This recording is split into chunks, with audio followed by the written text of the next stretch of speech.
तिमिरन्दस्य ज्ञानाञ्जनशलाकया चक्षुरुन्मीलितं येन तस्मै श्रीगुरुवे नमः। श्रीचैतन्यमनोभीष्टं स्थापितं येन भूतले स्वयं रूपा गदा मह्यं ददाति स्वपदान्तिकम्।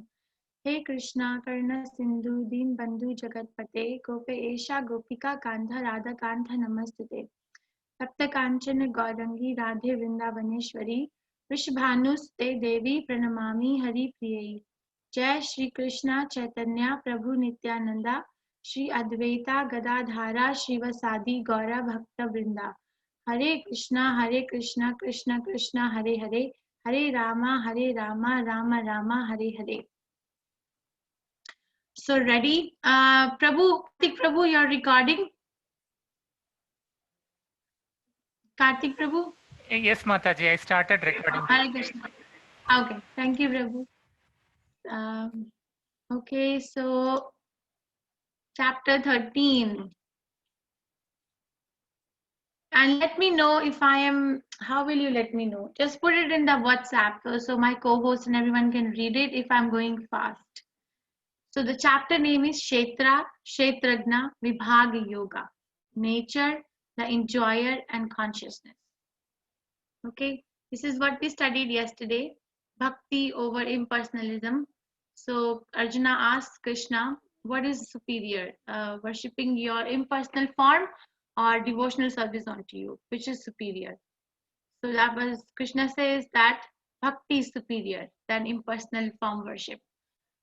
And progressive stages of devotion we went through: Ananya Bhakti, Sadhana Bhakti, Nishkam Karma Yoga, Sakam Karma, Dhyana, Dhyana, and renunciation of the fruits, right?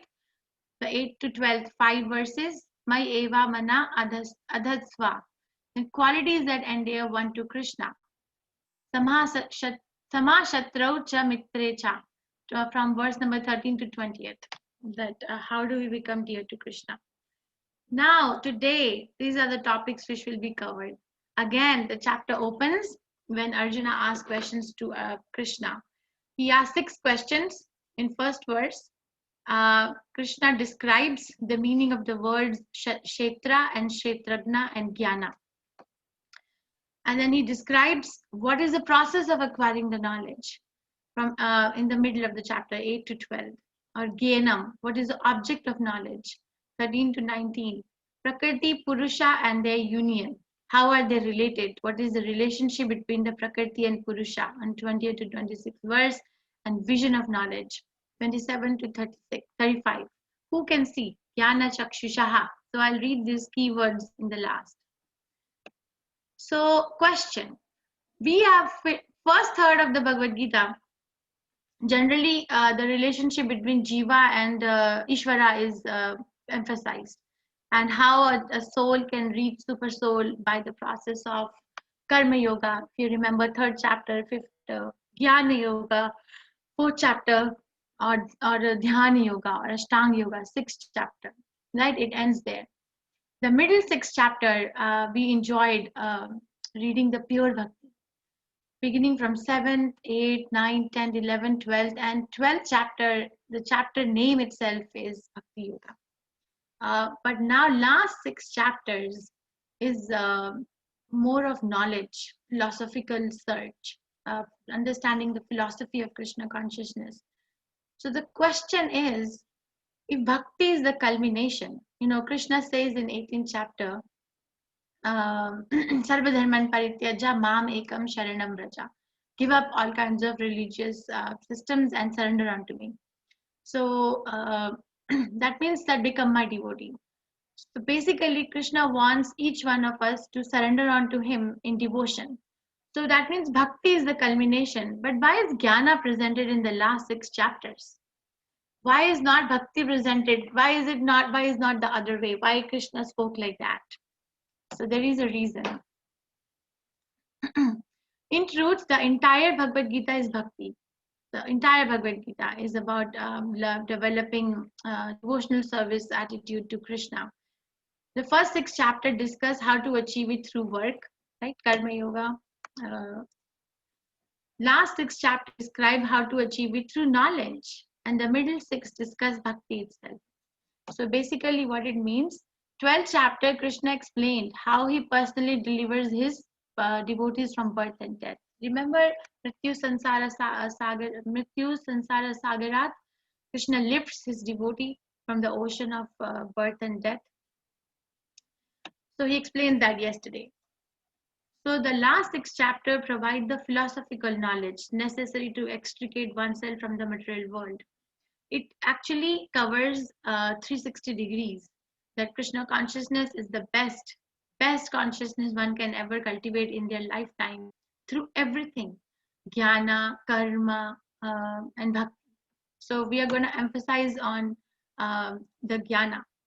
Jnana has its use in assisting our detachment from Maya and attachment to Krishna. So that is its only use. That, okay, with knowledge, cut this weapon, cut this rope of attachment and get attached to Krishna. Hence, when we use knowledge as a means to attain devotion, it becomes a part of bhakti. It's not just knowledge anymore, dry speculative knowledge, but it becomes a part of bhakti. So these are the 6 questions. Arjuna asked, what is Prakriti? What is Purusha? What is Kshetra? What is Kshetragna? What is Jnanam? And what is Gyanam? So Prakriti, Krishna answers, is material nature. Purusha, Krishna answers, is enjoyer of the Prakriti. Kshetra is field of activities or body. Kshetragna is the knower of the field of activities. There are 2 knowers. One is a soul and another is a super soul. Jnanam, understanding Kshetra and Kshetragna is Jnanam.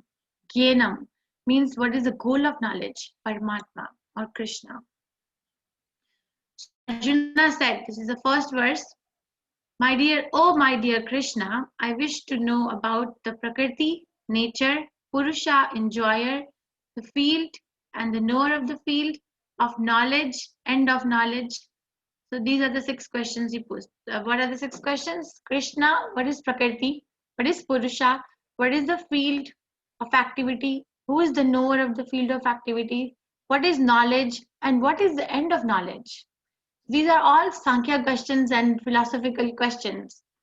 The blessed Lord then said, this body, O son of Kunti, is called the field. And one who knows this body is called the knower of the field. So this body in which the soul is sitting is the field of activity. And this will come, I'll explain it further. And one who knows about this body is the knower of the field. So Kshetragnam cha api mam vidhi sarva kshetreshu bharata. Kshetra kshetragnor jnanam yat taj jnanayam matam mama. O sign of Bharata, you should understand that I am also the knower in all bodies. Did I miss any? No. You should also know that I am also the knower in all bodies. And to understand this body and its owner is called knowledge. That is my opinion. So it's not difficult. There is a body. We read this in 2nd chapter itself, 13th verse. Tehino asmin yatha dehe kaumaram yavanam jara. If you remember, Tehino asmin yatha dehe. Inside the body, there is an observer of the body, which sees the body going through different changes of Kaumaram, Yavanam, Jara, like babyhood, youthhood, and old age. Tatha Deha Anta Prapti, when the body is no more capable of handling the soul and the super soul, the soul and super soul, they leave the body and acquire another body, and that transformation is called as death or transmigration of the soul. There is a body, and that is a field of activity through which we work. But actually, the knower of the body is someone else, or who sees the body is someone else. One is the soul, this thing, and another is a super soul. So there are 2 knowers. Okay, and these are the 3 levels of consciousness. This is from 3rd canto Srimad Bhagavatam, where Kapila Muni, I think chapter 27, where Kapila Muni describes to his mother Devahuti, there are 3 levels of consciousness. One is awake, we are awake right now. Another is sleep, in which dreams happen. So the gross body is sleeping, but the subtle body is still working. But then there is another level of consciousness called as deep sleep, where gross and subtle body are sleeping. No one is active. Only the soul and super soul are active at that time. Okay, so awake, sleep and deep sleep. In awake, the gross body and the subtle body are active. I have a gross body, which it will come in fifth shloka of this chapter. Subtle body made of mind, intelligence, and false ego. And so that is called, this is awake, then this is sleep, where the gross body is sleeping, but the mind is working, and there's dreams. There are dreams which are coming. And then the deep sleep in which both the gross and subtle body are sleeping. So, oh Saino Bharata, you should understand that I'm also the knower in all bodies, and to understand this body and its owner is called as knowledge. That is my opinion. So first three questions are answered. Kshetra is field of body. Kshetragna is who is the knower of the field of body. The knower of the field of body are two in number. One is soul, another is super soul. And we'll know the difference between them in the next verse. What is knowledge? The knowledge is knowing about the body and the knower of the body. That is knowledge. That is my opinion. Again, to give example about the field of activities and the knower of the field of activities, let's say there is a farmer and the farmer has this farmland, okay, which is a field of activity. This is just an analogous example, and the farmer knows about its own field. You see, this farmer is aware of its field of activity. The field of activity is compared to the body. The farmer who knows its field of activity only is compared to the soul. Means the soul is aware of its own body. I'm not aware of your body. You are not aware of what's going on in my body. Gross and subtle both.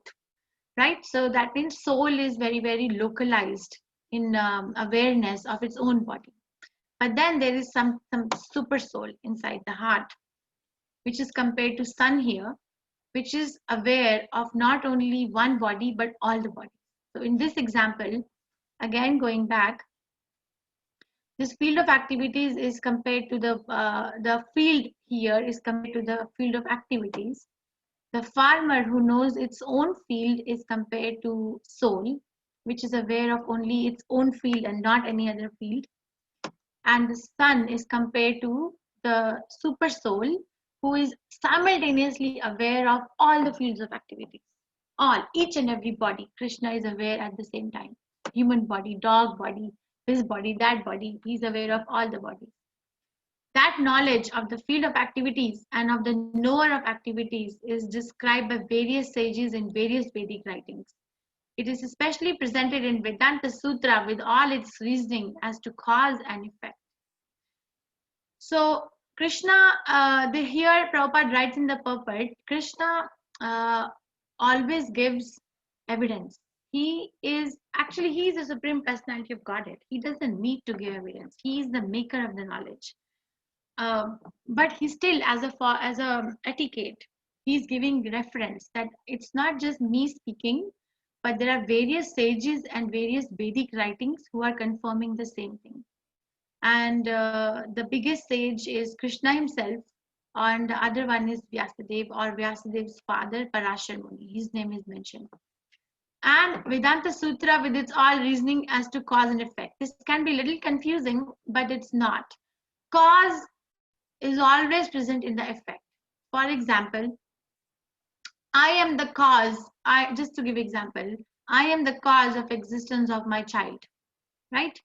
From my body, my child came out. So that means I am present in the effect. I am present in the body of my child in a way. I means a parent, don't take it literally mean. But the child is not present in the body of the mother. So the effect is not in the cause, but the cause is always there in the effect. Don't worry. Please read 13.5. Prabhupada has given 3 references as to cause and effect in the purport.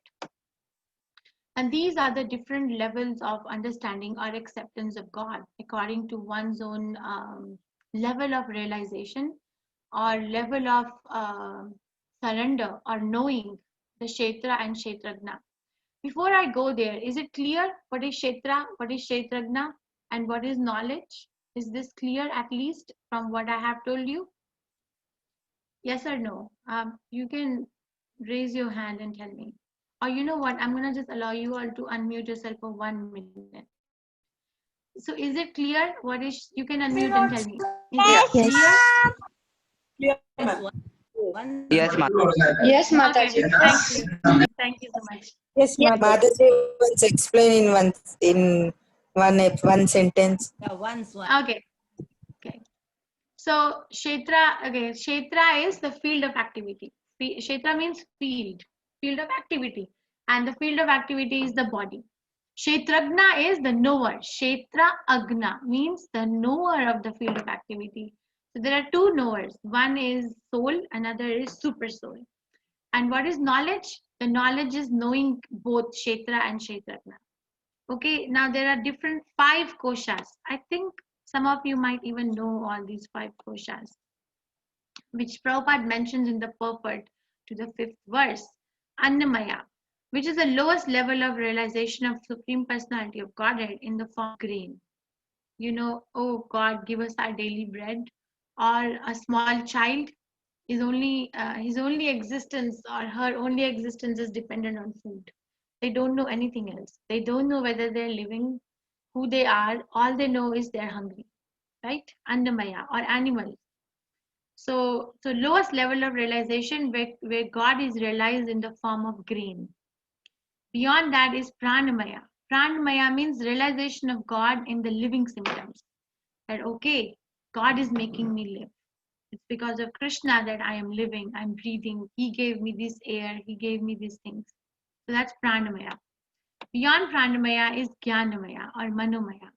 Jnanamaya means beyond the knowledge of food, beyond the knowledge of okay, I'm living, someone starts thinking, feeling and willing. So that's mind level, manomaya.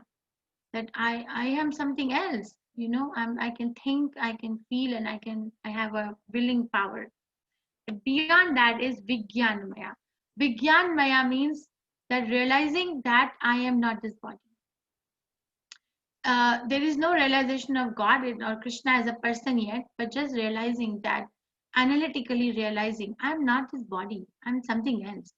It doesn't make sense for me to call myself as body or mind or my sustenance or dependence on food for existence or living symptom itself.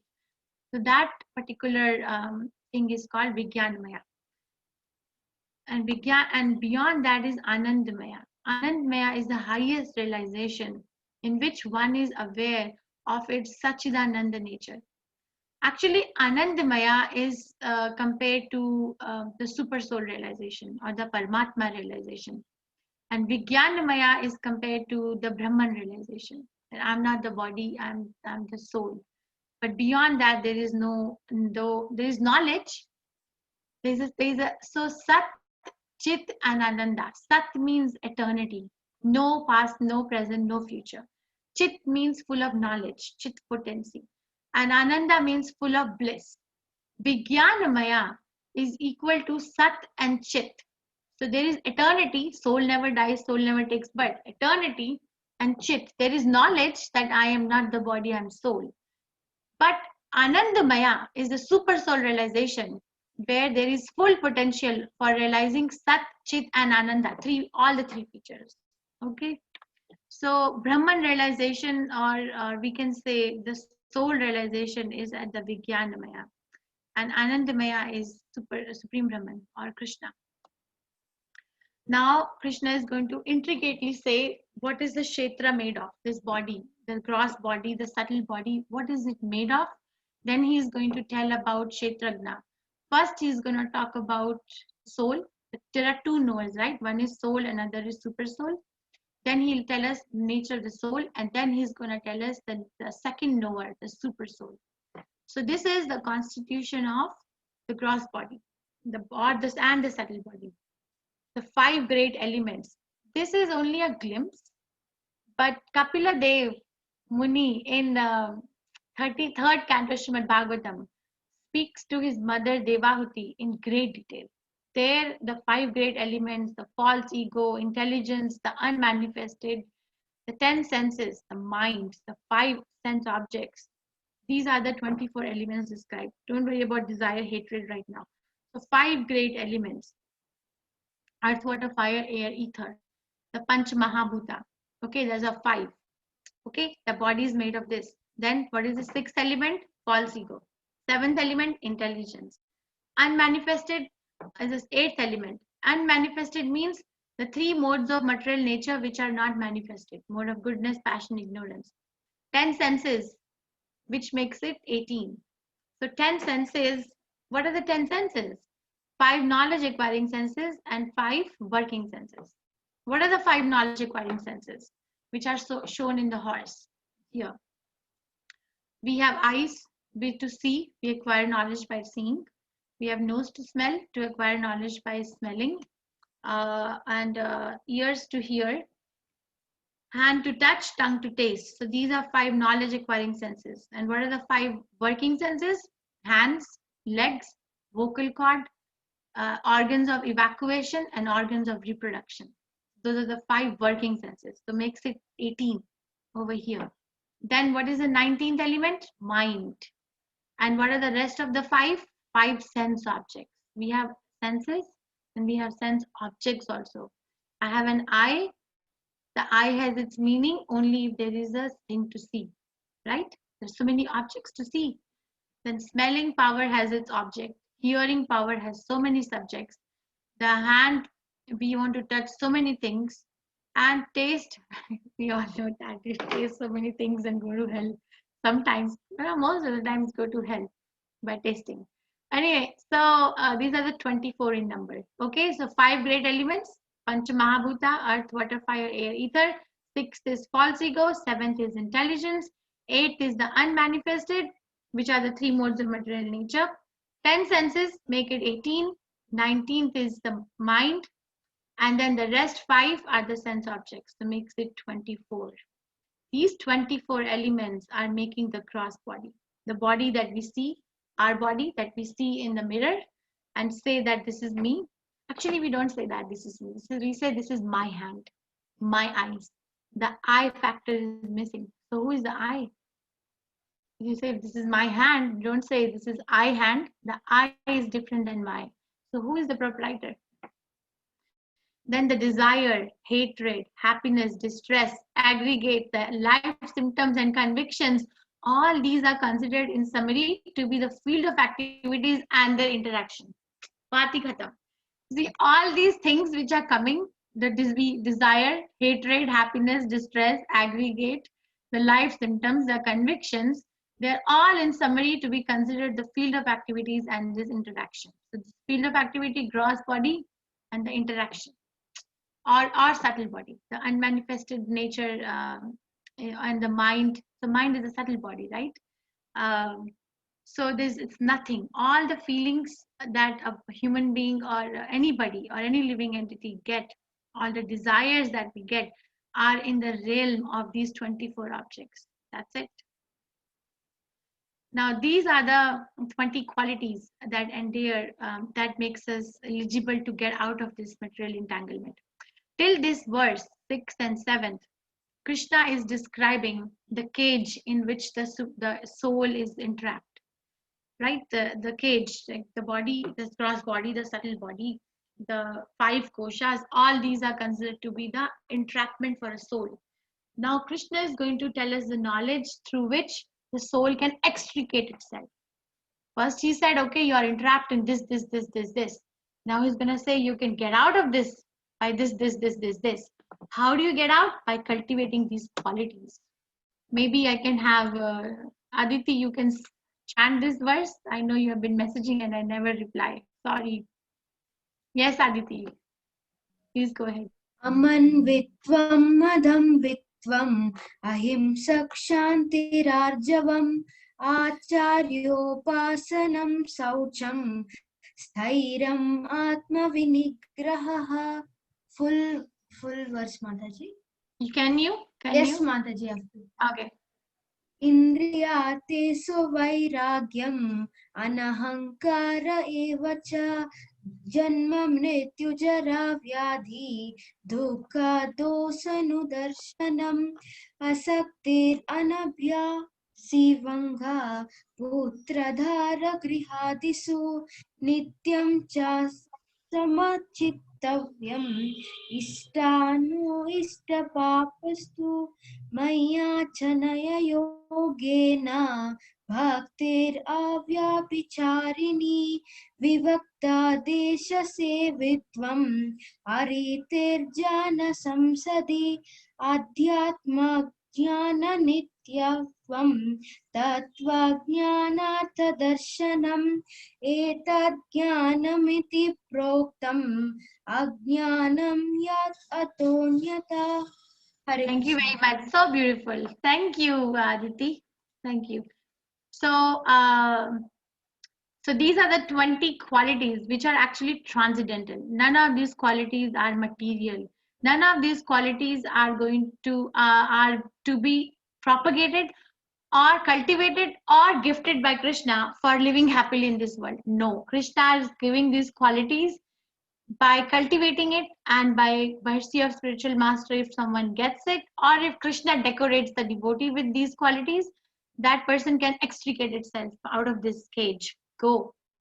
So what are the qualities? Humility, pridelessness, non-violence, tolerance, simplicity, approaching a bona fide spiritual master, cleanliness, steadiness, self-control, renunciation of objects of sense gratification, absence of false ego, the perception of the evil of birth, death, old age, and disease, detachment, freedom from entanglement with children, wife, home, and the rest, even-mindedness amid pleasant and unpleasant events, constant and unalloyed devotion to me, aspiring to live in a solitary place, detachment from the general mass of people, accepting the importance of self-realization, and philosophical search for the absolute truth.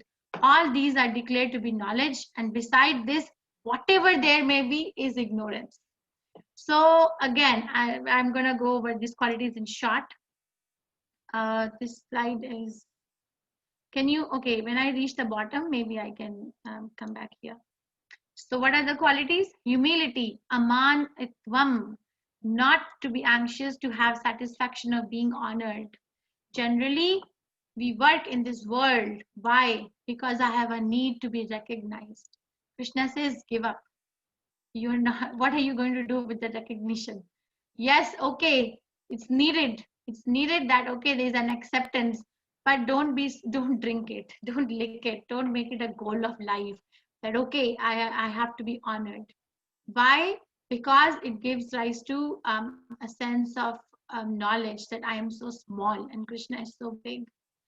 This does not mean one's intimidation. Please don't understand. These are not contrary to the material qualities, and neither any one of these qualities are pertaining to the better living in this world. That's a side effect. But that's not the primary reason.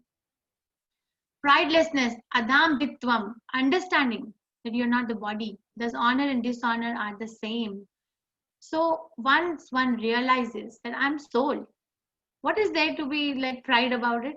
I'm soul, I'm sitting in this body. I was supposed to be with Krishna. But what are we doing? Prabhupada was saying yesterday, right? Oh, actually, I didn't play that with you guys, other class. That Prabhupada was saying that I'm supposed to be enjoying with Krishna. Here I am struggling for my life. Living is struggle. Any sane man can say.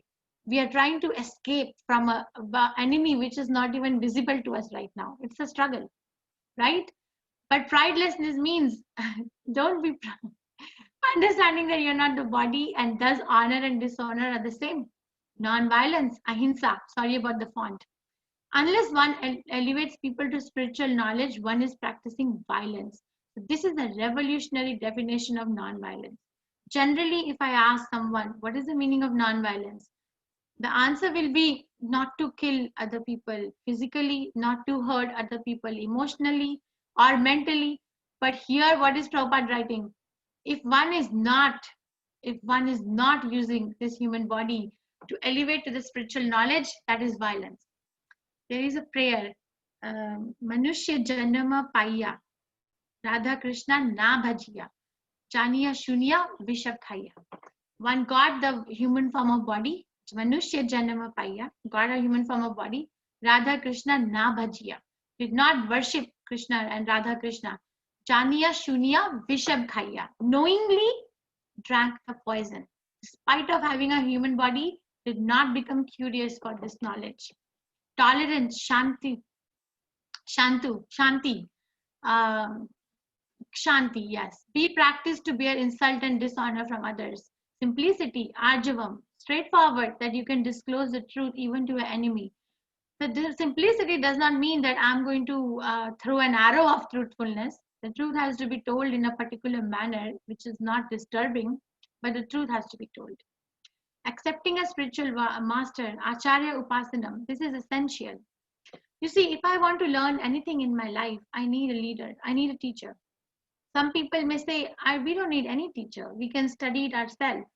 There also, we are actually dependent on someone else. We are looking, searching in Google or YouTube or asking friends or reading newspaper, something. That means we are still dependent on other person.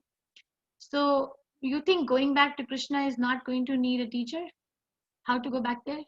Yes, we need. Accepting a spiritual master. It's a need. It's not a want. Accepting a spiritual master. Cleanliness, Sacham. Bathing is external, chanting is internal. Steadiness, Thairyam. Determined to make progress in spiritual life. It's not that I'm chanting Hare Krishna and I am not getting any realization. It sounds mechanical, Hare Krishna, Hare Krishna. Have patience, Dhairya, Utsaha. These are the qualities described in Nectar of Instruction by Rupa Goswami. Have patience and have enthusiasm. Self-control, Atma Vinigraho, reject anything unfavorable to spiritual advancement, control the senses. This is one of the 6 aspects of surrender. Every quality is deep. Each and every quality we can spend one day discussing, whole day. We can have sessions, right? Realization of sense objects. Indriya Artheshu Vairagyam, not to cater unnecessary demands, gratify only to keep body fit for the devotional service. Absence of false ego, ahankaro, reject I am this body of mine, accept I am Krishna's servant. Perception of evil, of janma, mrityu, jara, vyadhi, dukkha, dosha, nidarshanam. Regularly hear about these from proper source, become disgusted with material life. I am condemned to death.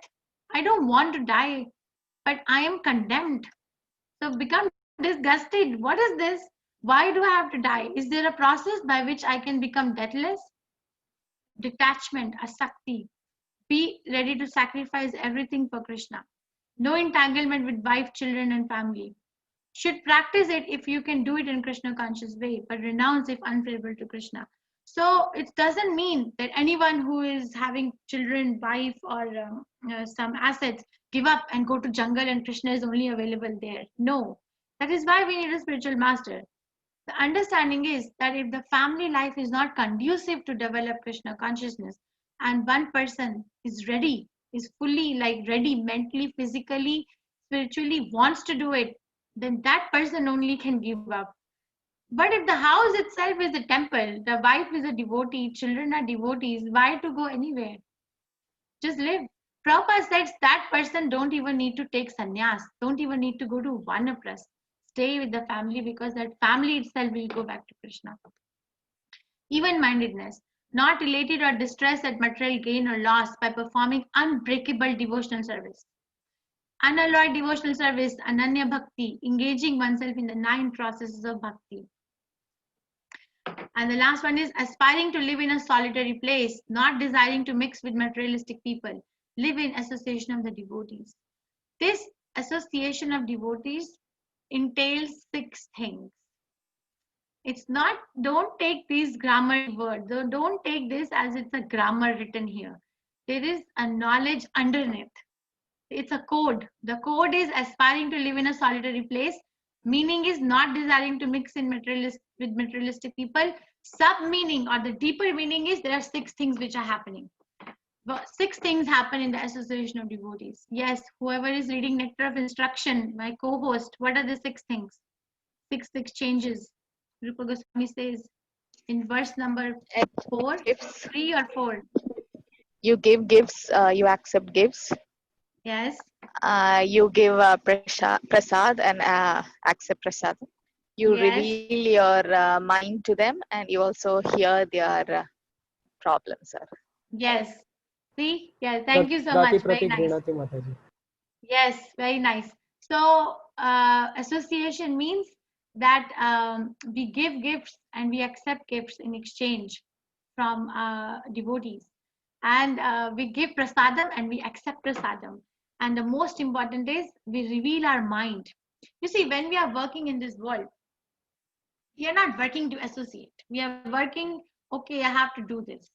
But I'm not sitting there to say, okay, you know what happened with me today. Okay, I know other person is not going to be able to understand me. Neither I will understand them. So why to waste time? Give, reveal, find out a devotee where you can reveal all this, and the devotee must be either of the same level spiritually or has to be little superior. Friendship is between the same level mostly, and revealing one's mind to get problems can be with the same level, but mostly it is superior. We inquire and reveal our mind to someone where we have faith that they can understand and solve this problem for me or give me some insight, right? And this is another very nice verse. So far what we have done, what is Kshetra, what is Kshetragna, knower of the field. There are two knowers, soul, super soul. What is knowledge? The knowledge of Kshetra and Kshetragna is the knowledge. And what is this Kshetra made of?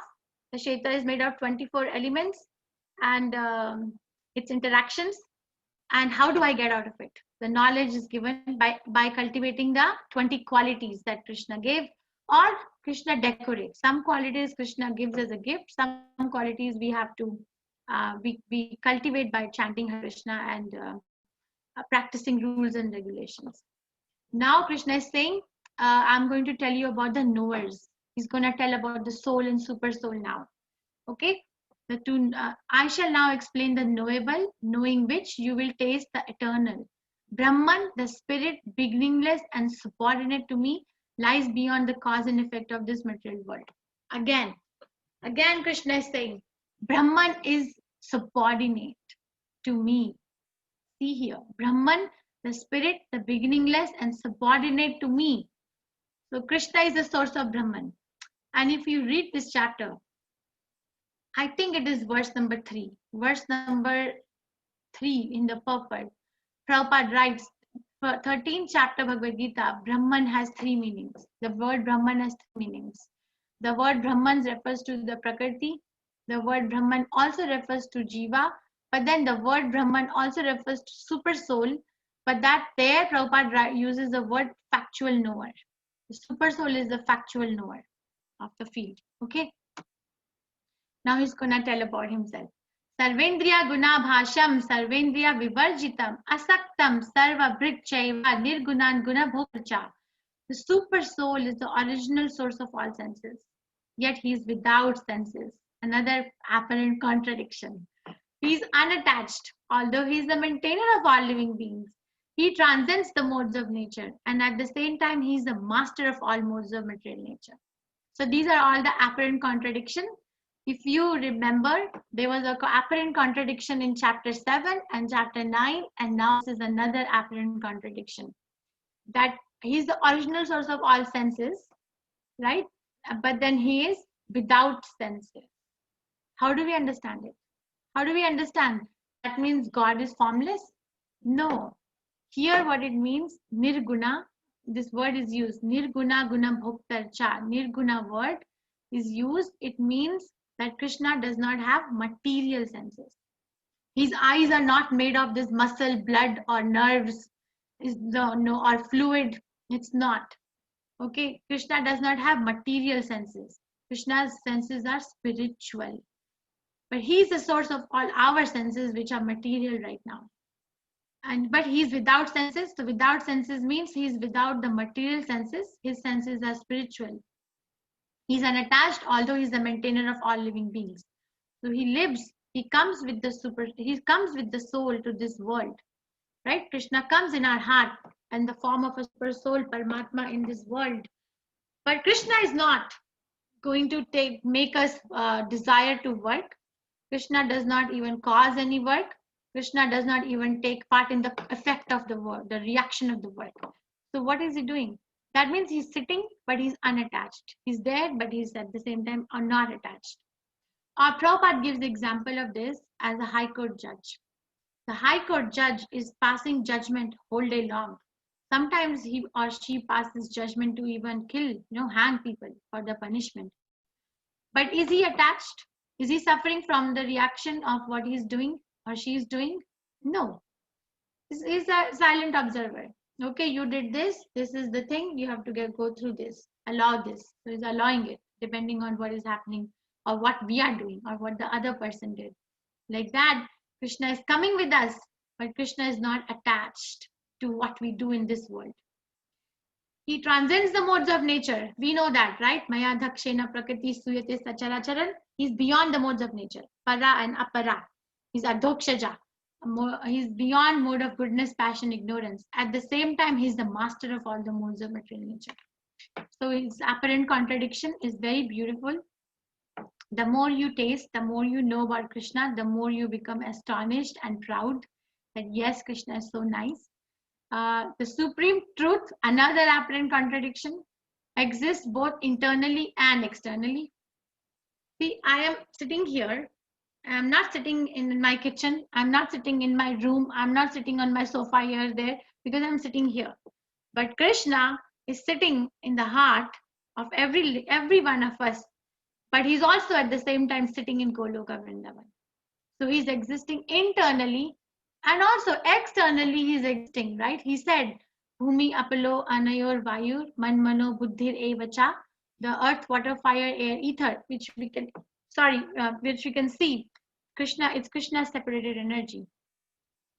Or in Brahma Samhita he says, Paramanu Chayantram,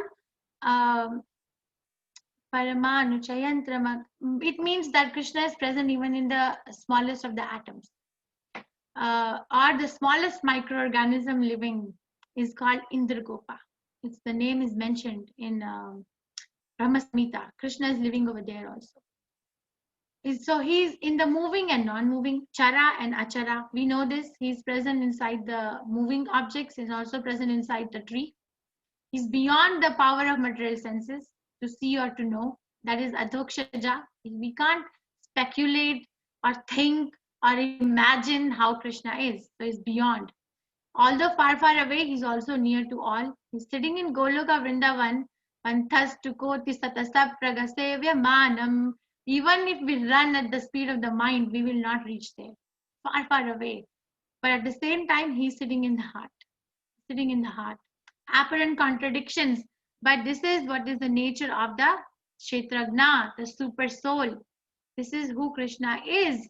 There is another apparent contradiction if someone is interested in Isopanishad Mantra 5. Okay. The supreme truth, so this is internally and externally. It exists both internally and externally in the moving and non-moving, beyond the power of the material senses to see or to know. Although far, far away, he's also near to all of us.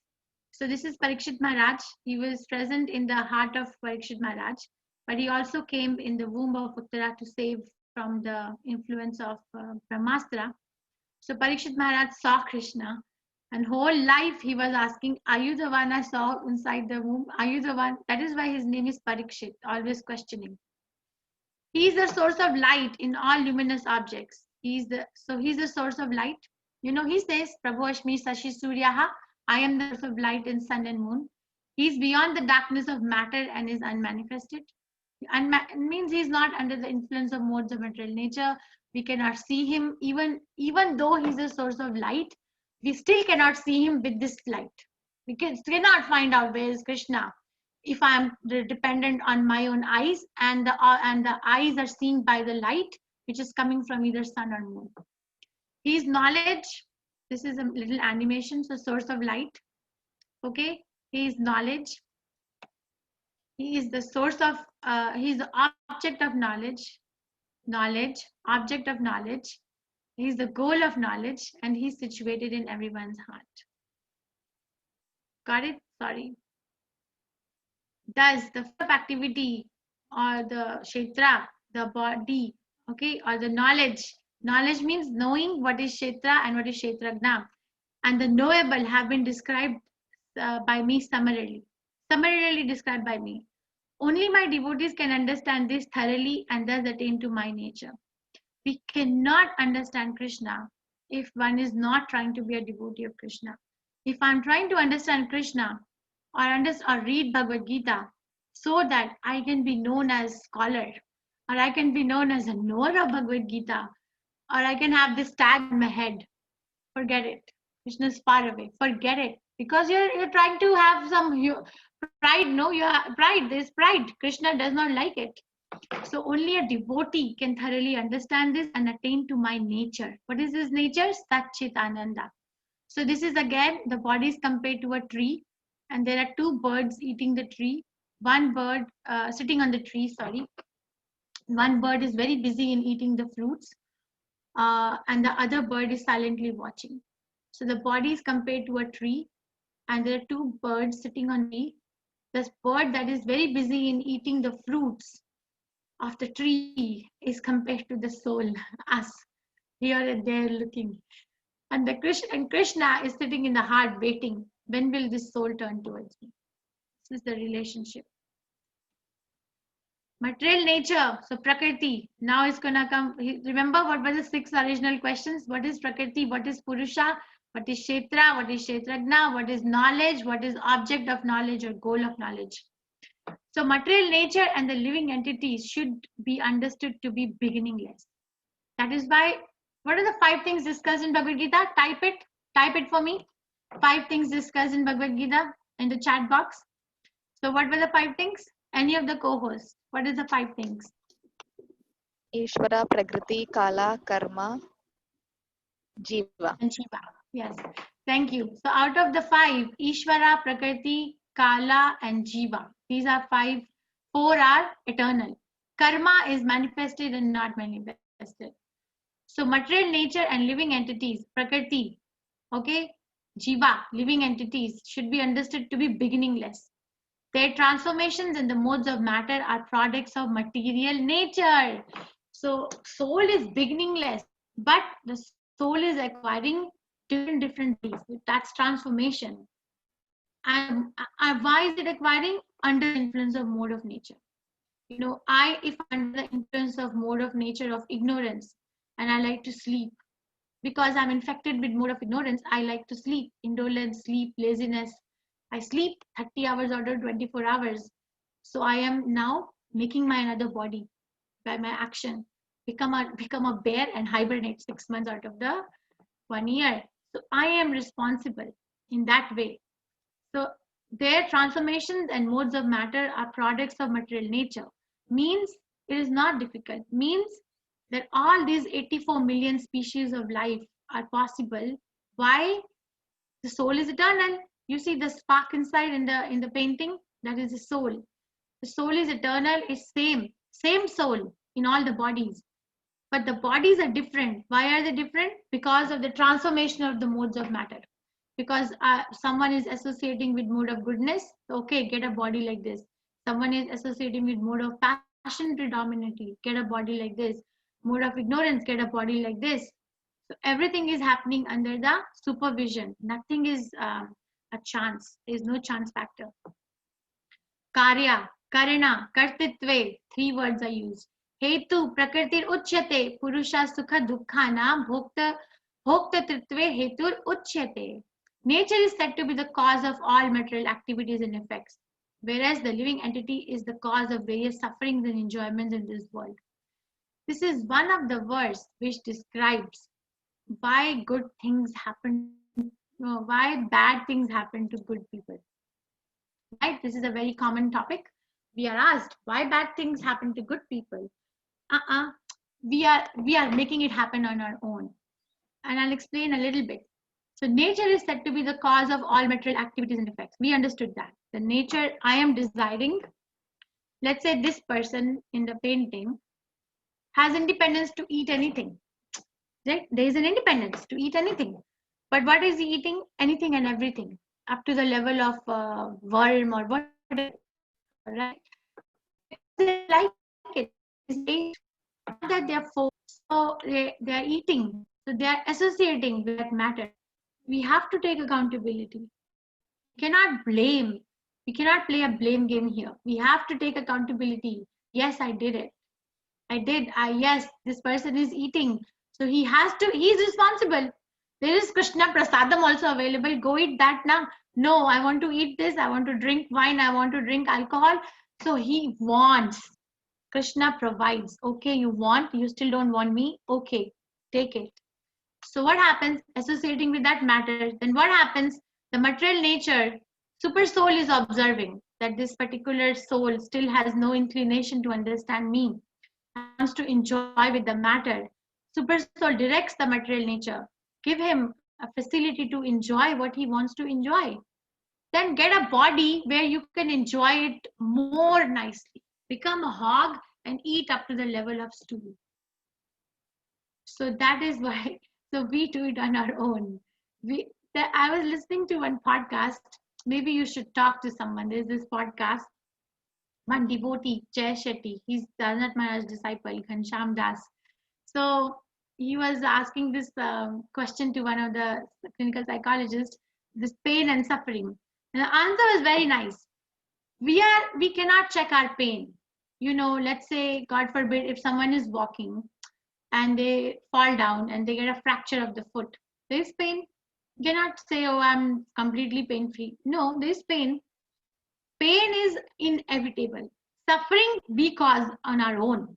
That person starts howling and crying, oh my God, what has happened to my life?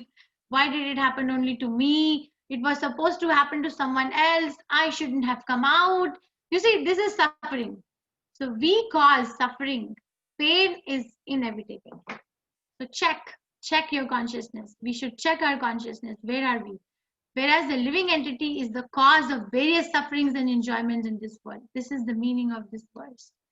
So there is literally nothing bad or good thing happening. It is just that whatever nature I associated with, maybe I have forgotten, but I am reaping the result now. Purusha prakrti stho hi bhunkte prakrti jan gunan karanam gunasangasya shad ashad yoni janmeshu. This is so deep. See, the living entity in material nature thus follows the ways of life, enjoying the three modes of nature. This is due to his association with that material nature. Thus, he meets with good and evil amongst various species. So, the living entity in material nature follows the ways of life. Like I gave the example here, right? This painting, this particular person is eating live lobster, live worms, or whatever, or drinking wine, or whatever intoxication. So, associating, right? Associating with the mode of nature. Person who is in higher mode of nature, a passion or mostly goodness, can understand that this is abominable. This activity is abominable. It shouldn't be done. But the person who is doing it, they enjoy it. They are not forced to do it.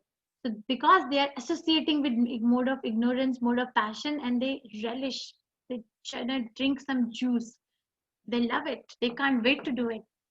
So what happens? They enjoy the three modes of material nature. This is due to his association with that material nature. Then what happens? Meets with good and evil amongst various species. Become a hog, enjoy it, whatever inclination you had to eat, enjoy. But is it really an enjoyment? Eating stool is an enjoyment. Prabhupada says, hog is a pig. You give hog halwa and stool. You give a very nice almond halwa. Put a lot of ghee in it, lot of nuts in it, and decorate it with a lot of almonds and cashews, and make it very, very tasty. Okay, you put that one plate, and the other plate you put stool. The hog will reject the halwa, go eat stool. Not because it doesn't like, not because it's rejecting stool. It's because it likes stool. I'm sorry, not because it's rejecting halwa, but because it loves to eat stool. But a human being can see what an abominable life eating stool, but the hog is enjoying it. So it meets with good and evil amongst various species. We are responsible. Krishna is giving this knowledge. And this is where it is. Upadishta anumanta cha bharata bhokta maheshwara paramatmeti cha api yukto dehe asmin purusha paraha. Yet in this body there is another, a transcendental enjoyer, who is the Lord, the supreme proprietor, who exists as the overseer and permitter, and he's known as the super soul. So Krishna exists as Upadrishta Anumanta. Upadrishta means overseer. Anumanta means permitter. Oversees, okay, what are you doing? You like to eat all these things? Okay, gives the permission to the material nature. Okay, fine, give it the body. Not ready to come to me. One who understands this philosophy concerning material nature, living entity, and the interaction of modes of nature is sure to attain liberation. Krishna knows it's a little tough, so he's giving a very nice gift. He's sure to attain liberation. He will not take birth here again, regardless of his present position. So if now, forget about what happened. If now we become curious at this very moment about knowing about this philosophy of Prakriti, Purusha, and how they are interacting and who is supervising and permitting this interaction, just by knowing, forget about realizing, just by knowing, just by theoretically understanding, you get liberation. Don't come back. Some perceive, the super soul is perceived by some through meditation, by some through cultivation of knowledge, and by others through working without fruitive desires. So Krishna says it's not that there is no one set way of knowing me. Some people are trying to do it by meditation. Some people likes to do it through cultivation of knowledge, and others do it by working for me without having a desire to enjoy the results of the work. He accepts everyone.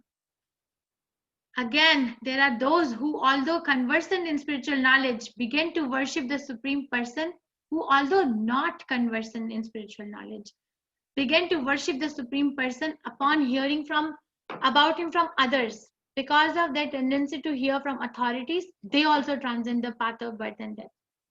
So I always give example here. Let's say that you are going to the temple, or someone is going to the temple, and they really want to go because there is a very nice Bhagavatam, or Bhagavad Gita class is going to happen. They want to go, but they don't want to go alone.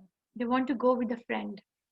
So a person goes and says, come with me, I want to go to the temple, come with me, come. And the friend says, I'm not interested, I would rather go to a movie. What is this thing you're telling me to do? This is the thing which has to be done by old age.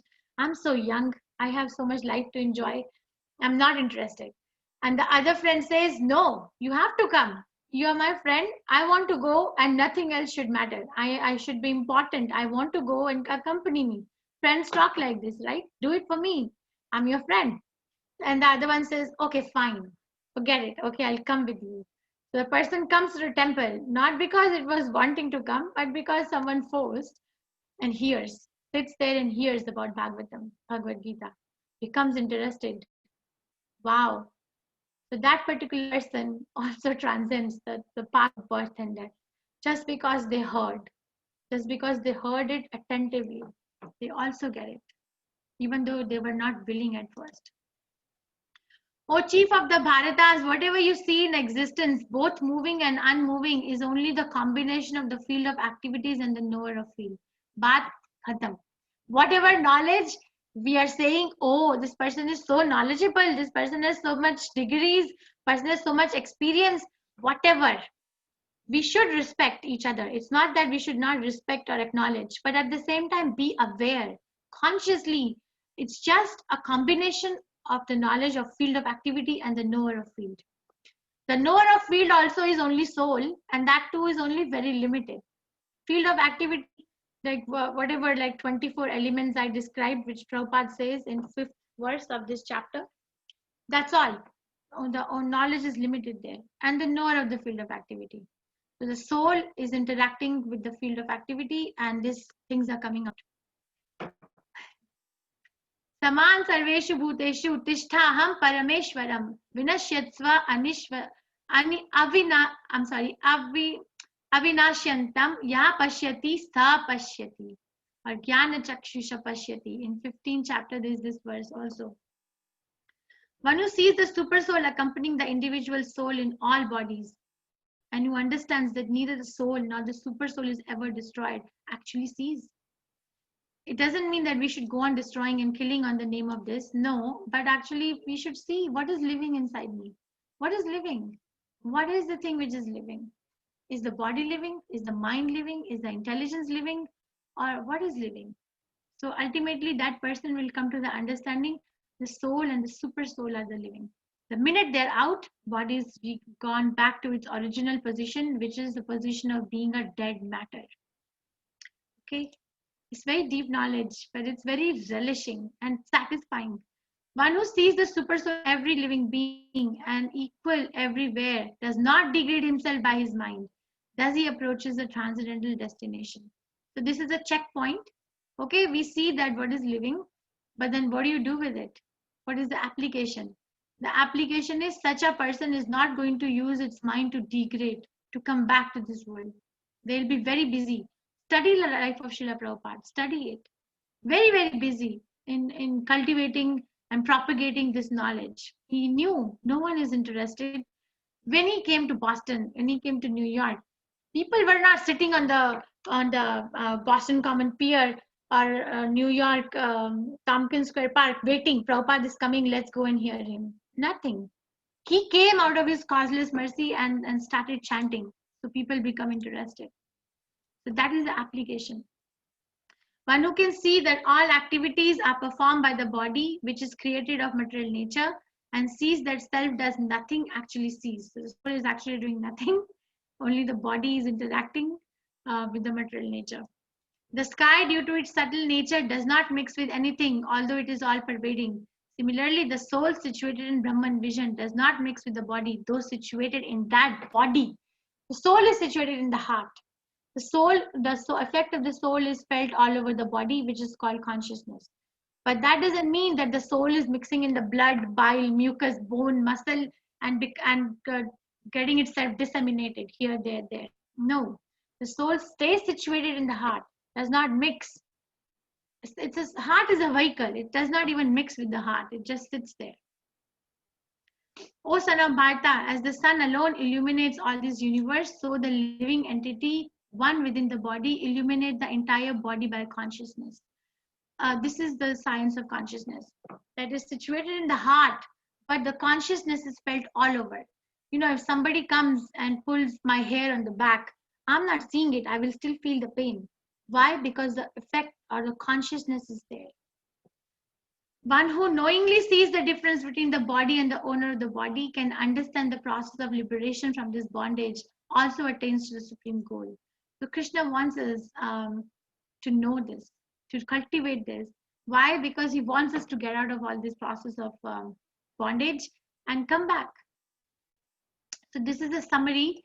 Arjuna asked 6 questions. First verse. What are 6 questions? Maybe I can unmute people now. What are the 6 questions that Arjuna asked Krishna? Yes, you can speak. Etad veditam ichhami.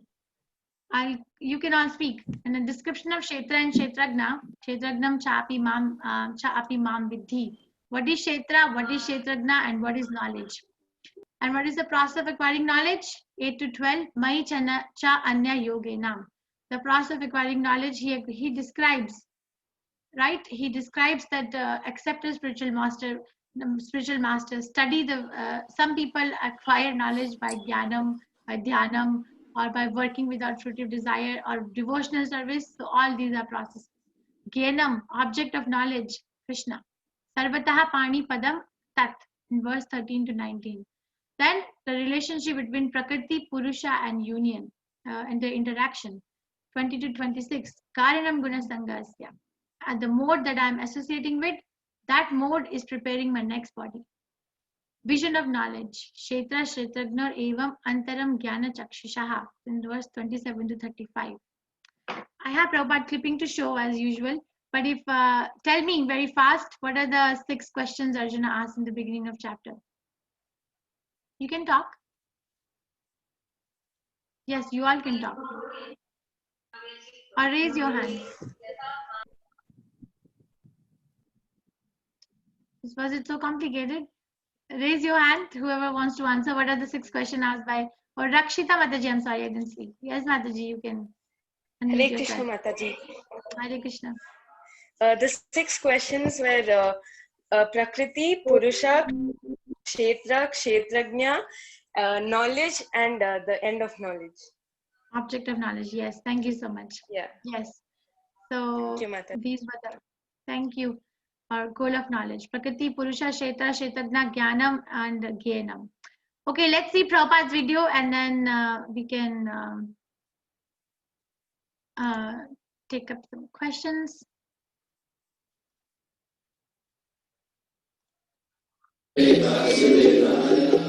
Vandeham Shri Guru Shri Yuta Padakamalam. So sometimes cheating is required for the less intelligent class of man. But we are not cheating. We are very simple. Why should we cheat? Krishna says, Manvana bhavamat bhakta madhyajimang namaskuru. So, we say, please come here.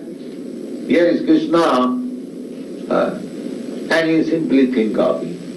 What is it immediate? Here is Radha Krishna. And if you daily see, naturally you will have impression within your mind about Radha and Krishna. So at any place, anywhere you can think of Radha and Krishna. What is the division? Manvana. You chant Hare Krishna. As soon as you chant Krishna, immediately you remember the form of Krishna in the temple. Nama Roop. Then you are hearing about Krishna. You remember about his qualities, his activities, Nam, Guna, Roop, Lila, Parikar, Vaishnav. In this way, this you can practice. What is the difficulty? This is the beginning of practice. Actually Krishna is there. But because I have no eyes to see Krishna, I am thinking, where is Krishna? It is a stone statue. But he does not know the stone is also Krishna. Stone is also Krishna. Water is also Krishna. Earth is also Krishna. Air is also Krishna. Without Krishna, there is no other existence. That the devotee can see. Therefore, whenever he sees stone, he sees Krishna.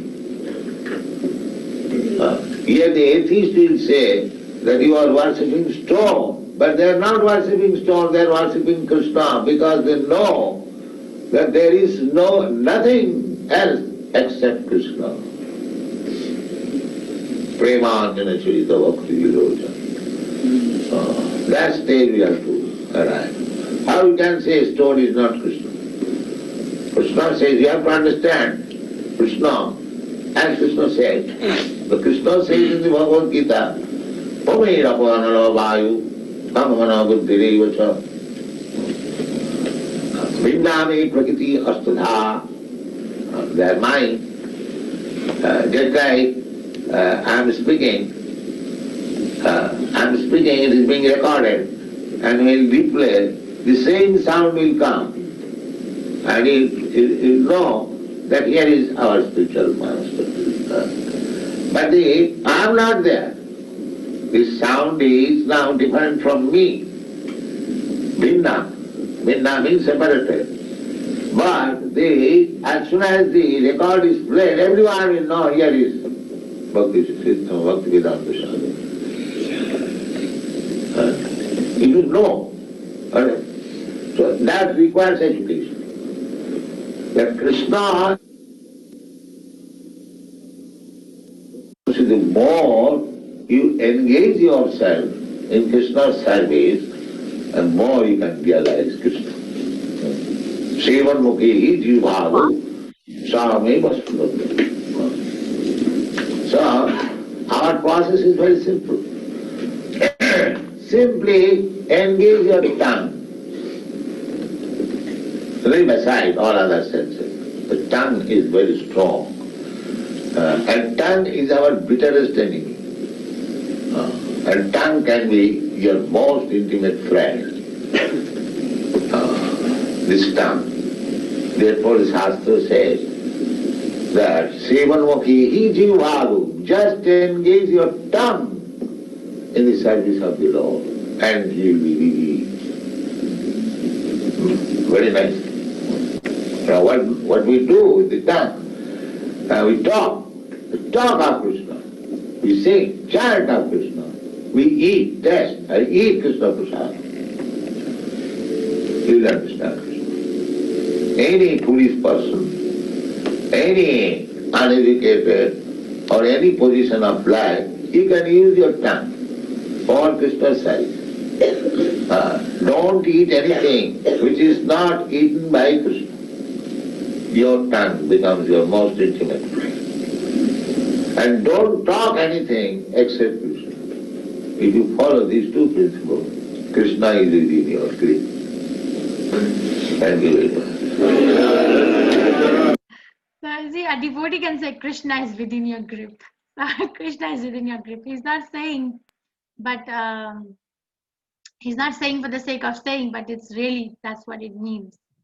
So I'm going to break out the rooms, and Aishwarya Mataji and Roshan, please make sure you are in separate rooms. Dr. Paddy, I was looking for you yesterday. I think we got disconnected. If you can join me. If not, it's fine. If you have the other duty to attend. Are you here? Yeah, I am hearing Mataji. Okay. Yeah. Hare Krishna. Hare Krishna. One of the Hare Krishna. one of the co-hosts told me about you. Thank you so much. You are an inspiration. You're sitting in a cardiac ICU, or I don't know. Are you in the OR? He's a cardiothoracic surgeon, right, Prabhu? Yeah. I do not know where you're located. Hospital. I am in the hospital only. Hello. Yes, Prabhu. We can. Yes. Okay. So is this your first time attending ISKCON classes? Your voice is a little lagging, but is this the first time you're attending classes? Yeah, first time I'm attending the classes. It is very nice and very structured and very devotional. You are explaining is very, very thrilling for all of us. Well, thank you for the Nice. appreciation, but I think I want to appreciate you more. You're such a busy. Can you share, like, how do you manage operating? Because cardiac surgeries are very long, very, very long surgeries, mostly. If you're not doing any cath, probably just the cath is like just the cardiac cath. Surgery takes 4-5 hours. So usual morning I operate because of this COVID situation. We are not operating afternoon. So fortunately, I'm getting time to hear all these discourses. Thank you so much. I'm very privileged to have you, and all of you also. And you can. So you have been associated with ISKCON. I'm a life member of ISKCON. I registered from Visakhapatnam branch actually. Now I am staying in Bhubaneswar. Oh, so you are near Jagannath Puri. That's nice. That's very nice. Yeah. Nice. Very inspirational. Thank you, Dr. Paddy. Please share some of your realization at some point when you have time. Tomorrow we have a smaller chapter, so I'll try to finish early and give you the space that as a cardiac surgeon. You know, Prabhupada spoke to a cardiac surgeon, Dr. Biglow. Do you know about that article? Yeah. I read that one. Yes. Okay. Yes. Very nice to meet you, Dr. Paddy. Thank you. So, Thank you. So yes. Thank you. Hare Krishna. You can be a leader actually. You can preach. We have a Bhaktivedanta Medical Association in North America. All the physicians who are in ISKCON. We made this, I think, 4 or 5 years ago. So one of the physicians is a vascular surgeon in North Carolina, Henry Ford Hospital. So he actually brought one of his patients to one of our meetings and said that how his patient became Krishna conscious just by reading books. He had kept Prabhupada books in the waiting room. and this Yeah. patient sitting in the waiting room read Prabhupada's books. So thank you so much. I'm very privileged to have you. Yeah.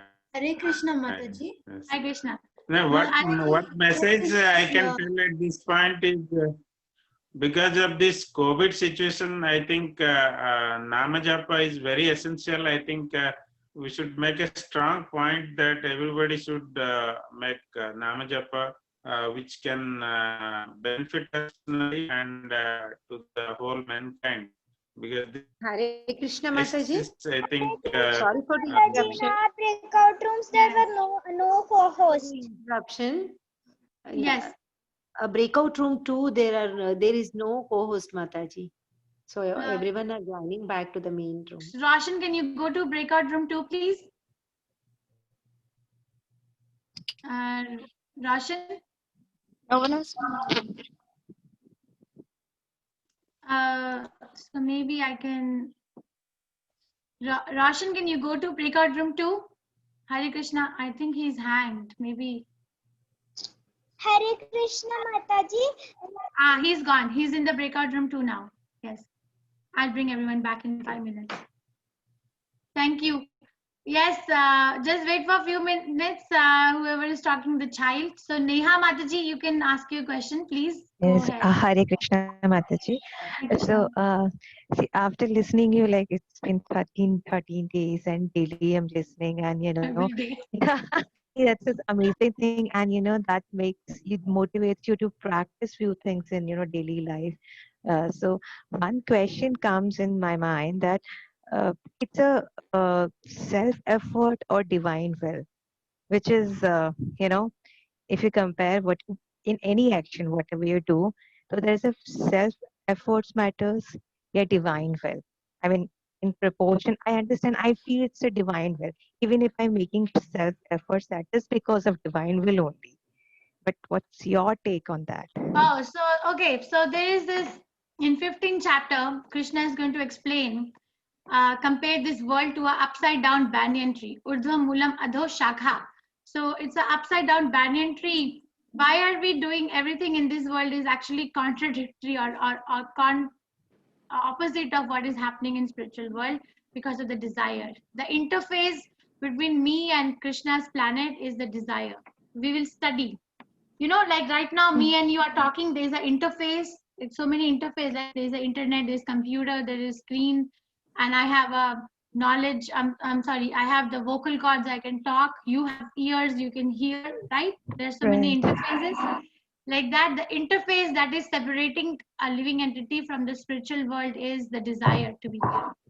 So there has to be a self-effort. That's what we spoke here today, that Karanam Guna Sangasya, Shad Ashad Janma Yonishu. Whatever I am associating with, whatever mode is defining what is going to happen to me. So actually we do nothing other than desiring, and that is equal to a self-effort. I mean, this desire might come anytime, but when it's getting fulfilled, it's absolutely depending on the divine will. Like what I experienced, how I came to this classes. One of my friends, she shared that this is very good discourses happening. Please join. And I, being a profession, I'm a lawyer, so there's a many thing I'm like occupied. So I said maybe one person I want to, but I'm not sure whether I'll be able to.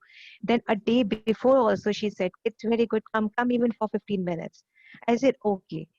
And I came, and now I look forward to the time when it's free and I'm here. You're hitched now. So that's how it is, right? I think it's a divine will, and I'm like blessed, and I'm happy that I'm here. Oh, thank you so much. I'm very happy you're here too. Are you the person that I have not replied the email yet? No. Okay. Yeah. Thank you for coming. Thank you so much. Sita Mataji, Hare Krishna, my favorite name. Hare Krishna Mataji. Where I are had you? a question. Yes. I had a question with reference to 13.5. You were talking about the last 3 layers, which is Jnanamaya, Vijnanamaya, and Anandamaya. So I think you said Anandamaya is a realization of Super Soul, but that's the combination of Sat, Chit, and Ananda. Vijnanamaya is realizing that soul exists, which is Sat and Chit. So the definition of Sat is just knowing that I'm a living existence, and Chit is consciousness, correct? Sat means eternal. Oh, Sat means eternal. That the time factor is not acting. There is no present, there is no future, there is no past. It is just there. So just realizing that I'm soul means I am eternal. I don't have a birth, I don't have a death, I don't have any suffering. I'm just exist. That's a Brahman conception. You know, Mayavadi philosophers, they contemplate on this, right? That I am eternal, Brahman Satya, like they say that. Chit is knowledge, full of knowledge. This is knowledge now that I am eternal. This is also knowledge. So Jnanamaya will then only be Chit? Jnanamaya will only, no, Jnanamaya is the mind, means thinking, feeling and willing. Okay. So that Jnanamaya person is curious if he goes on practicing properly under the supervision of an authority, bona fide authority, then they will come to Vijnanamaya and Anandamaya level. But Jnanamaya is still in the realm of a gross body, of a material body, sorry. See, material body has two layers, like this body that you're seeing, your body, my body. There is a gross body, which you can see. And then there is a subtle body. That's what I was explaining here, which is made of mind, intelligence, and false ego. I have mind, you have mind, but we cannot see each other mind.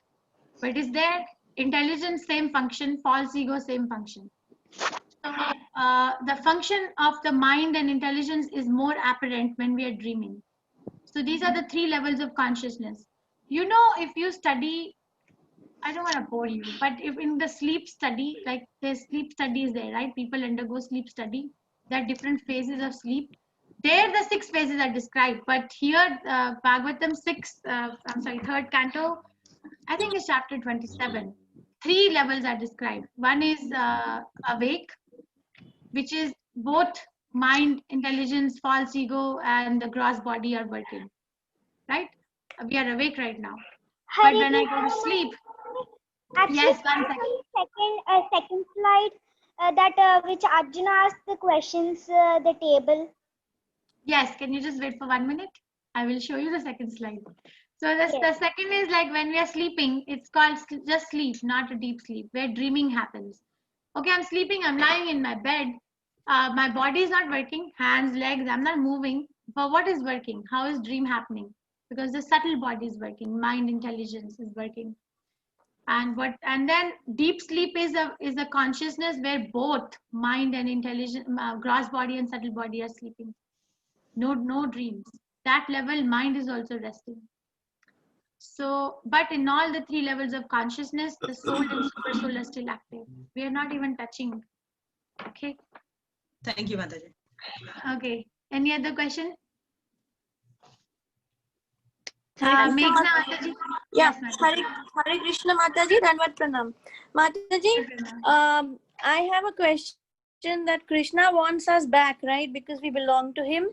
And a pure devotee is actually not supposed to be asking for liberation. We have to always strive hard to keep serving the Lord and not actually ask for liberation from the Lord. That is what I've heard. But Krishna wants us back. So how do we explain that? What is the confusion?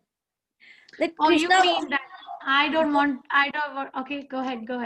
Krishna wants us back, but they say that as a pure devotee, we should not strive for liberation. Instead, we should strive hard to serve the Lord in whatever position we are in or wherever he puts us after even dying. So that should be our inner desire, to always keep serving him, and not that Krishna take us back. Though Krishna wants us back. The punchline is, okay, so define liberation. I can answer this question in 2 ways, but tell me, what is your understanding of the word liberation? Liberation for me is that we attain Krishna, we go back to Golok Vrindavan, we do not come back. Yes, that's a very nice thing. So liberation, when Prabhupada uses the word liberation, he typically refers to the 5 types of liberation, right? So Rupya Mukti, Sahajya Mukti, like staying on the same planet, becoming, getting a body like Krishna, or getting so I don't remember. There are 5 S's. So liberation, basically, when he uses the word liberation, then that type of a liberation. So the thing that you're asking is a different level of realization, right? We have to be attached to where we are. That is why we need a guru. A guru can gauge and tell which level of realization are we on. So if I am Mahabhagavata, if I'm situated in that consciousness, then it is okay. I don't want to go back. I just want to serve you. Mama Janmani Janmanishwari Bhavatat Bhakti Rahetu Ki Tvai. Like is it the 6th verse of Sikshashtakam? But if in the beginning I have to become disgusted with this material life and have a desire to go to Krishna. So it is a level of realization, Meghna Mataji. You are talking about a pure devotee, which is a stage of perfection. But I am not there yet. So if I'm not there yet, so is Krishna going to reject me? Is Krishna not going to accept me because I'm not a Mahabhagavata, because I have a desire to go to Krishna? He says no. Mahabhagavata is minute to minute living in Krishna. There is this prayer, right? A Vaishnava song is there. He reasons ill. Who says the Vaishnava dies? For a Vaishnava lives to serve and dies to serve. So they're actually doing the same activity whether they're living or dead. I can actually answer this question in Prabhupada's words. Prabhupada says that 3 types of people. He said there were 3 people. They went to a very elevated sage for a blessing, and the sage gave different blessing depending on their level of what kind of a life they were living. So one person was, he said, you don't die, just go on living. Ayushyaman Bhava. And the other person, he says, die soon. Just get rid of your life, die soon. And the third person, he says, you die or live, same thing. Okay, so who are these persons? The first person he says is don't die, keep on living, don't die. Is a king or a prince who's very, very rich, who has a lot of opulence. He's enjoying his life, but is at the same time committing sin. You know, is taking intoxication and lewing taxes on people. So it's sinful, right? He's not taking care, but he's enjoying with his opulences. So the sage says, you have a suffering waiting after death, so better you go on living. And the other person, die quickly, is a person who is committing sinful activities knowingly, you know, a murderer. A murderer, what is he doing? Planning one murder after another murder. So the sage gave him the benediction, die soon, because you have to get rid of this sinful activity and get purified under Yamaraj supervision. And the third person is, you die or you live is the same thing, is a pure Vaishnava. Okay. So it depends on where we are. That is a goal, but we are not there yet. Because Mataji, I feel that I want to go back. So that means that I am Mataji, still in the initial stage, right? Yes, can I add something, Mataji? Yes. Can I add something? Yes, Prabhu. On this? Go ahead. Yeah. So basically, on this, to think of in a transcendental way. See, when we are going and reaching the Krishna consciousness, that is in our consciousness, in our Chetana. There only we are going to that higher level and merging in the Krishna consciousness, not in our bodily level. When we are telling that our liberation, we want to stay here and work, that means it is not the liberated consciousness angle we are speaking. We are speaking again from a egoistic level that with this physical body we want to work, serve and all. But really people who got liberated, there is nothing for them to do. Already they are merged in the Krishna consciousness. So what Lord Krishna wants to do through them, that will be on. We will be totally, our activity, our nature, our body, everything becomes Krishna consciousness. So there, as Mataji told, whether we are dying, living or staying does not matter to us at all. We are already in that Krishna consciousness and we are become the instrument, this body become perfect instrument as long as this body is there. So the body will continue to work as per his instructions. So there is nothing in our understanding or in our freedom that we will do this or that. When we think we do this or that means, again we are doing in our egoistic level, where liberation does not come. But once liberation has come, we are totally becoming a perfect instrument of Krishna, and we will be working as per the Krishna consciousness, what is fit for us. I think that is that much I can add. That's a very deep realization. Did you understand, Meghna Mataji, what he said? That's a very... Yes, Mataji. He said the thought itself will not come. The person who is a perfect devotee, pure devotee, the thought itself will not come whether I'm living or dead, because minute to minute, all I'm doing is serving Krishna. Yes. Okay. Thank you, Hare Prabhu. Krishna Mataji. Which level of consciousness is good for devotee? Like the three levels of consciousness are there, no Mataji? So which one is the best for the Oh, you mean 3 levels of like wake, sleep, consciousness? and deep sleep? Yeah, deep sleep and. So, so there is ignorance in all. So that is the material. I'm gonna share my screen and show what you're saying. Are you showing? Are you saying this? Where is it? This one. Are you saying out of these three, gross which is body best? and yes, Mataji, this one. Where first level is, I mean, both the gross body and the subtle body both are awake, and here it is superficially we are sleeping and we are getting the dreams. And the last one is deep sleep, where body and subtle body is gross body both are sleeping, and only Atma and Paramatma are awake. So which level in this is good? Like usually we get dreams. Yes. Yes. So Mataji. anybody wants to answer this question? Kartik Prabhu, Can I Dr. add? Padi? Yes. Yes. Go ahead. Actually, we cannot decide where to stay. Our ultimate goal should be, we have to be full conscious in every phase, whether it is sleep, awake, or whatever level of consciousness, we should be always thinking of God. That should be our realization. So whatever these Mataji told, these three things, that is awake level, sleep level, and the deep sleep is the very unconscious level. That is full of ignorance, where nothing is there. So definitely those states are not desirable at all at any point of time for us. We have to be always aware, and normally in normal states, where awake state we are aware, but it is not the normal awareness which matters. We have to be aware of Krishna consciousness. And yes, Prabhu, we are always aware of Krishna. Yes. Hare Krishna, Prabhu. Yeah. See, Yeah. we are always conscious. We always think of Krishna.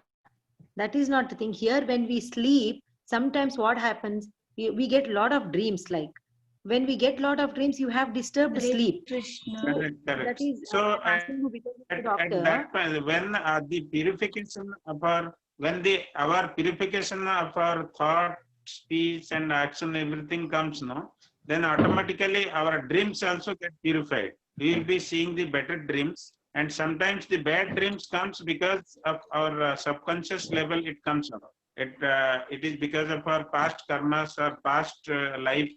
Something are there, those comes in the dreams. Okay, So once we progress on the path of yoga, our in the sleep also will be becoming aware of Krishna consciousness. Even dreams also become better dreams. That is the thing. And the totally unconscious thing is never desirable. We should not go into that start state at any point of time. That is the full of ignorance, which is occurs for those who are in the tamas stage. That three natures, That is deep sleep. Rajasic, Tamasic, and Sattvic. Yeah. Those who are in Thank full you. Tamasic, they are in that deep sleep. Yes. Mataji, can you please explain it in a simple way? Yes, but Dr. Padi, your realizations are deep. So if I may ask, you're chanting Hare Krishna? Yeah, I am. Yes, very nice. And what about you, Dr. Padi? Yes.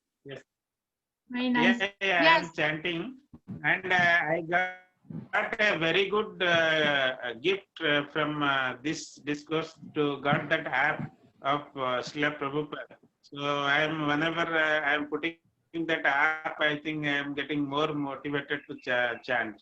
And even Very if some nice. break, I go to see patients and I'll again continuing from there. That is a very good, nice app.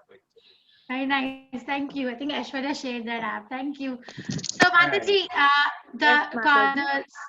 the wake, the sleep, and the deep sleep are pertaining to the field of activity, right? The gross and subtle body, right? Yes, ma'am. Because the Yes, soul ma'am. or the kshetrajna, the doer of the field is always active. There's no sleep for soul and super soul. These all states are only pertaining to the kshetra, the field of activity. The body sleeps, gross and subtle body.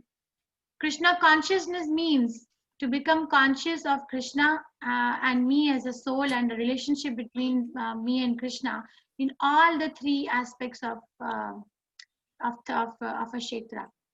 So here, this is Vibhagasha, right? We are separating the kshetra or the body, which is made of gross and subtle elements. I have a gross body and I have a subtle body. The gross and subtle body go through the changes of awake, sleep, and deep sleep. Okay, but the soul or the super soul does not go through all that. Krishna consciousness is such a perfect science that if I'm working for Krishna all day, if I'm thinking about how I'm going to propagate, then either the body, the gross and subtle body, is awake or is asleep or is in deep sleep, will always be conscious.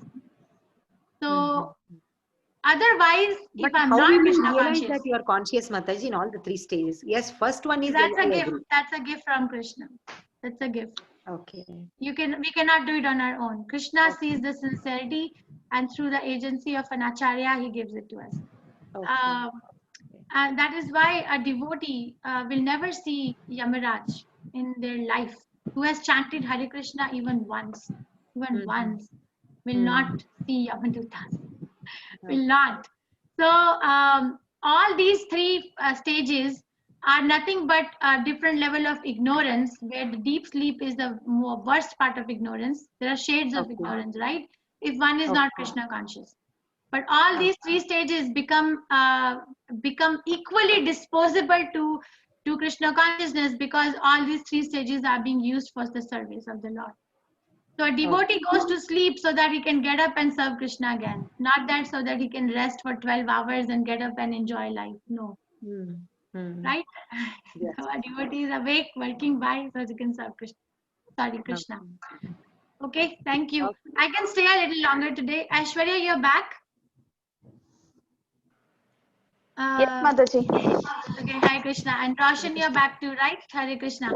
Any questions which are left unanswered? Mataji, I want to know one more thing. Hare Krishna. Yes. This Annamaya and Pranamaya, Gnanamaya, Vijnanamaya, Gnanmaya, and Anandamaya is there, no, Mataji. One chapter we studied 4 people who surrenders unto me.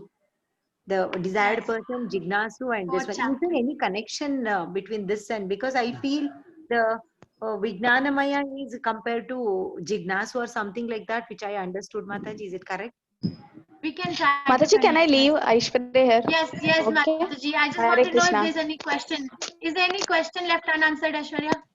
I was answering that why Hare Krishna is chanted first and then Hare Rama. So if you could continue, give some more points.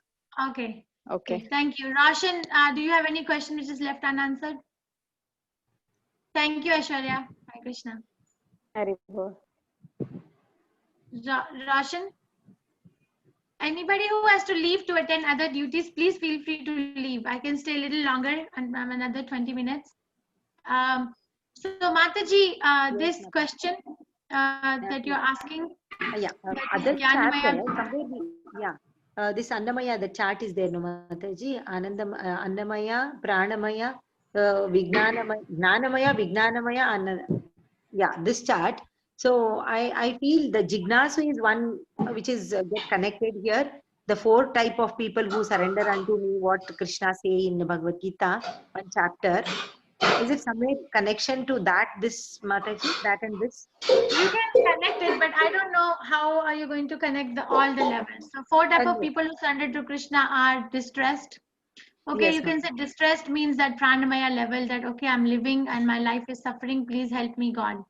Okay, we can say, and the other person is in the need of money, artharthi. So that is also, we can say, pranamaya. I want to enjoy my body. I want to enjoy my life.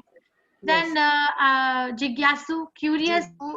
Curious is not Maybe Manomaya. I'm not convinced. Curious means just want to know. Like I'm walking on the road and there is a collection of crowd. I did not have a desire to know, but now I'm seeing collection of the crowd and I want to see what's going on. Maybe Manomaya. But Manomaya means thinking, feeling, willing. That person really is aware that that I can think, I have a power of willing, and I have a power of thinking and feeling. So that's mind level. Okay. Maybe Chigyaku and the person who's searching for the absolute truth. Yeah. That person can be called as a Vigyanmaya level. Person who is situated. But there is a verse in 3rd chapter. Indra para ahir Indra se manaha. The working senses are superior to dull matter, and the dull matter and the mind is superior to working senses. The intelligence is higher than the mind, and the soul, is even higher than the intelligence. So that is connected to this Connected to this. Okay. That's chapter 3, no, Mataji? Yes. Okay. Yeah. Thank you you so much. Okay, Hare Krishna. Aditi, you had a question. You were raising your hand for a long time. Aditi, is she here? No. Okay. Does anyone have any other questions? We have to make a decision. What are we going to do next? I want to know if you would like to continue learning, or that's it, no more. There will be some people who would want to continue to learn. So probably I will bring out some course tomorrow. What would you want to do? I have one Bhakti Vriksha course going on